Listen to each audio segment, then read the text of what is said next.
The Roman system of timekeeping was simply baffling for the punctual British visitor. Its 24-hour clock began an hour and a half after sunset, so times changed with the seasons. The local cuisine left a lot to be desired. A good restaurateur is still one of the desiderata of Rome, moaned the handbook, somewhat sniffily. Accommodation, too, could be difficult to find, especially for those with special requirements. The invalids who were recommended to search out rooms with a southern aspect, or the nervous persons advised to live in more open and elevated situations. Yet the Colosseum was guaranteed not to disappoint. In fact, it was even more impressive in real life than its reputation might suggest.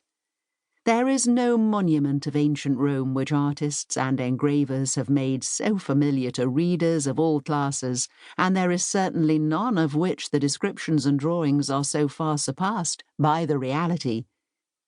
No need then to promote its virtues or guide the visitor's response. We shall not attempt to anticipate the feelings of the traveller, the handbook continued, or obtrude upon him a single word which may interfere with his own impressions, but simply supply him with such facts as may be useful in his examination of the ruin. A brisk account followed, with plenty of dry dates, dimensions, and figures. Building work started under the Emperor Vespasian in AD 72, with the opening ceremonies under his son Titus in 80. The last recorded wild beast show in the arena took place in the reign of Theodoric, who died in AD 526, unless you count a bullfight staged in 1332. The whole structure covered some 6 acres and was built of travertine stone mixed with brick in the interior.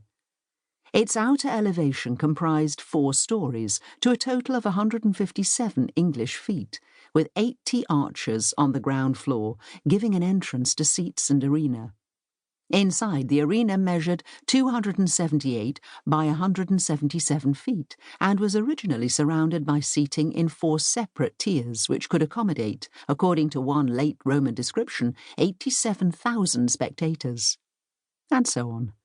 But in traditional guidebook style, the pill of these facts and figures was sugared by the occasional curious myth, anecdote, or arcane piece of knowledge.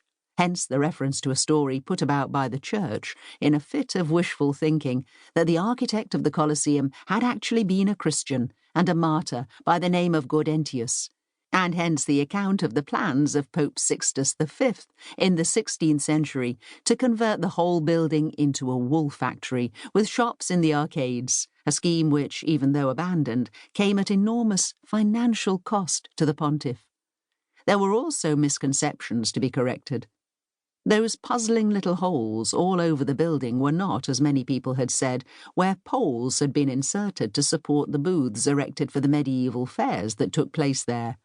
They were instead, and this is still thought to be the correct explanation, where enterprising medieval hucksters had dug into the structure to remove and make off with the iron clamps which held the blocks together.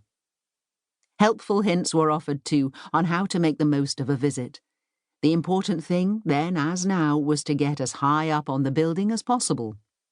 For the Victorian visitor, a special staircase had been constructed to give access to the upper stories and thence as high as the parapet.